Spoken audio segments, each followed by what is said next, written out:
Since the New York Rangers ended up waiving Barclay Goodrow in his $3.64 million contract, that will now save them an extra $3.64 million in cap space for this offseason to possibly go out there in free agency and sign a true top line or top six caliber right winger to potentially go alongside guys like Mika Zibanejad and Chris Kreider, who could really use a very talented top-line caliber right winger, and one player they should and could be targeting in free agency is Tyler Toffoli. This is a very talented player. The last 2 seasons, he has done a great job and just been a really great overall player throughout pretty much his entire NHL career. He also has won a Stanley Cup as well back with the LA Kings. He's a very talented player, been around the league for a very long time now. He is 32 years old. He's turned that in April, so he's starting to get a bit older there, but he's got a lot of playoff experience, and I think would be a great target for this team. He also is, like I said, a true top-line level talent as well. This isn't a guy who is kind of a middle six type player like a Jack Roslovic who the Rangers picked up at the deadline.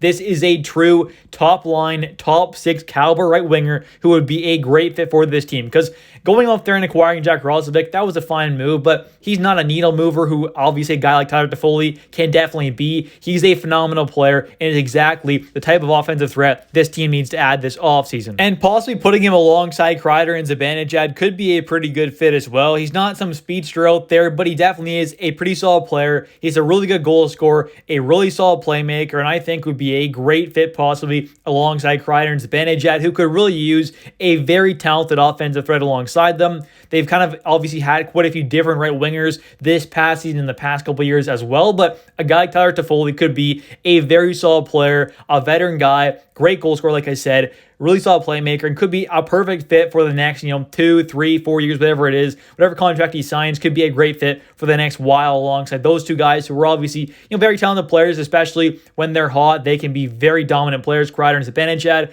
both good goal scorers, got some decent playmaking skills as well. That could be a really good line there of Kreider, Zibanejad, and Toffoli. And also, if we were to see a guy like Brendan Alton possibly this season or next, maybe really kind of prove to the Rangers coaching staff like Peter Laviolette that he can be a true top line or top six caliber forward, which is definitely possible in the coming years. Maybe we do see a guy like Alton kind of go up to that line alongside Kreider and Zibanejad to play on that right wing there potentially. And then obviously see a guy like maybe Tyler Toffoli be on the third line there alongside a guy like Philip Hedl and maybe Will Cooley or another decent prospect possibly, which would provide some phenomenal scoring depth. I definitely would imagine, especially this upcoming season, he'll be on that line alongside Kreider and Zibanejad in the top six. But going forward, maybe they end up wanting to spread things out there, especially if a guy like Othman, like I said, can really take a big step forward up in his overall game. And now taking a look here at what Tyler Toffoli could truly bring to the Rangers if he were signed by them. He's got all right size at 6 foot, 203 pounds. Pretty strong player, but definitely, not some 6'3", 6'4" kind of guy. Just, solid size there, but nothing too crazy. Tyler is also a phenomenal goal scorer, as in 8 of his 12 total seasons played at the NHL level, he has scored at least 20 goals or more. And if you take out his first 2 seasons, which was his rookie year, where he only played 10 games, and the second one where he only played 62 and had 12 goals that season, he has 8 20-plus goal seasons in 10 seasons total in the NHL. That is quite phenomenal there. He is a very good goal scorer and also has 3 30-plus goal seasons, and 2 of them came in back-to-back years back in 2022, 2023, and this past season as well, 2023, 2024, where he had 33 goals this past season and 34 the previous one. So overall, he's a very talented goal scorer. He's got back-to-back 33-plus goal seasons. He's done a great job of pretty much scoring 20 goals or more for pretty much the last, decade of his career almost. So he's been a very phenomenal player and definitely would be a phenomenal pickup for this team. And not only is he a good goal scorer, but he also is a pretty good playmaker as well. I would say his goal scoring ability is better than his playmaking, but he still is a very talented playmaker as well. Just an overall very good offensive threat, which is exactly what this team needs to add in this offseason. And he is a very solid point producer at even strength, which is a need for this team, but he also is a very good power play player as well. He could be a nice addition to the power play 1 or power play 2, which I would rather see him on the power play 2 because I wouldn't mind seeing Lafreniere get a real shot on power play 1, but would be a phenomenal add to that power play 2 to really kind of make them a whole lot kind of more lethal than what they've been in the past couple of years. Although they don't get much ice time in general, he would be a very nice addition to the power play 2 and could, when injuries happen or whatever it is, he definitely could play on that power play 1 and be a very good addition. But like I said, I wouldn't mind seeing Lafreniere get a really good shot there on power play 1 to really see what he can do offensively. He is not much of a penalty killer at all, so that is kind of one unfortunate part about his game. But the real need for this team is a true kind of top line, top six caliber offensive talent, which is exactly what he is. He's not going to be a liability defensively, but not going to be some, phenomenal elite kind of Selke winning type player, but definitely is going to be a decent defensive winger, but nothing too crazy there. And he may not be some overly physical kind of guy like a Matt Rampe obviously out there, but he is pretty physical as well. This past season had 75 hits, then 59, then 81, then 75. So overall, he is a fairly physical player out there. 6 foot, 203 pounds. He's a pretty strong guy, but definitely not some overly physical kind of guy, but definitely is not afraid out there. Can definitely lay a body a bit and be a solid physical presence, but nothing too insane, which is kind of, fine for this team. We need that true kind of top line, top six caliber offensive talent, which is what he is, but he's also not a soft player, which is definitely a very important thing. Taking a look now, though, at some of his advanced numbers as well, which are quite fantastic.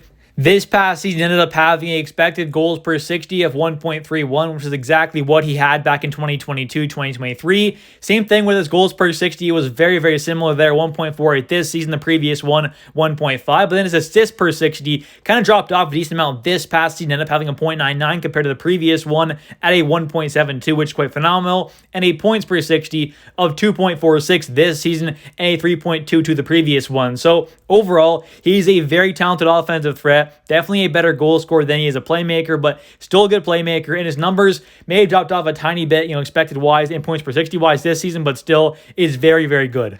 And now taking a look here at his overall offensive numbers from the past couple of seasons, this season ended up having 79 games played between the New Jersey Devils and the Winnipeg Jets, where he was traded to around the deadline to obviously help them out in the playoffs. He ended up having 33 goals, 22 assists for 55 total points, 22 even strength goals, and 15 even strength assists. Not too bad there at all. Also ended up having a total of 75 hits, so pretty solid there. And the previous season, back in 2022-2023 with the Calgary Flames, represent the whole season with them, ended up having 82 games played, 34 goals, 39 assists, 73 total points, ended up having 24 even strength goals and 24 even strength assists. Very, very good numbers there, and also had 59 hits. So overall, very talented player offensively, can lay the body a bit, be a relatively kind of physical player. Nothing too crazy there though, but not too bad. And now taking a look here at what he's done in the playoffs, where he's ended up making it all the way to the Stanley Cup Finals twice, winning it once with the LA Kings back in 2013-14, and his age 21-year-old season, winning the Stanley Cup. They're having 26 games played, 7 goals, 7 assists, 14 total points, about a decade ago, but still very, very good numbers. And this most recent time making to the Cup Final was with the Montreal Canadiens in that kind of bubble. Ended up having 22 games played there, 5 goals, 9 assists for 14 total points. Had a very good playoff run with them, was one of their better offensive players. And then this past season ended up having 5 games played, 2 goals with the Winnipeg Jets. And over his entire NHL career in the playoffs, has made it 8 different seasons and has 93 total games played, 20 goals, 26 assists for 46 total points. He has been a very good offensive player in the playoffs. Has kind of proven that 46 points in 93 games played is not too bad at all. He's gone on, 2 very long playoff runs before, another couple, 12-game playoff runs as well. He's been a very experienced player in the playoffs, and I'm sure would like to win another Stanley Cup. And now taking a look here at what Tyler Toffoli's previous contract was, as well as what his next one could possibly be. His previous contract was signed back in 2020-2021 with the Montreal Canadiens, where he signed a 4-year deal with a cap hit of $4.25 million per season. And now taking a look here at what my contract prediction is for Tyler Toffoli's next deal. My guess is something around a 4-year deal with a $5.5 million cap hit. Now, maybe a little less than that, or maybe a little more, but something around there is kind of what I'm kind of guessing. I wouldn't want to give him too much more than that on a 4-year deal, but that's kind of why I'm guessing it could be a 4-year deal to kind of bring down that AAV a bit. If it is a 3-year deal, it might be more like $6 million. So maybe a deal around 4 years, $5.5 million per season could be a fairly decent contract for both sides. I mean, getting him at like 4 years, times 5, I think would be a fantastic contract. But 5.5 8.5 mil AAV would not be the worst thing in the world for a guy who is still as talented as he is and will take him to about age 35. Might not be the worst contract in the world, and the cap's going to keep going up a decent amount each season, so could be a pretty good contract in a year or two, especially if the cap keeps going up and he keeps playing at this level. It could look like a very solid deal, especially if the Rangers possibly win the Stanley Cup, which is a possibility. Anyways, though, let me know in the comment section down below your thoughts on my contract prediction. What would you give, obviously a guy like Tyler Toffoli on his next deal here? Would you give him a 4-year, $5.5 million deal? What are your thoughts on Tyler as a potential add for this Rangers team? And also, don't forget to comment down below your favorite targets for this Rangers team this offseason. Anyways, thanks for watching. I'll catch you next one. Don't forget to smash the like button for daily New York Rangers content as Zoo posts every single day. And also, don't forget to subscribe. Thanks for watching. I'll catch you next one. Bye.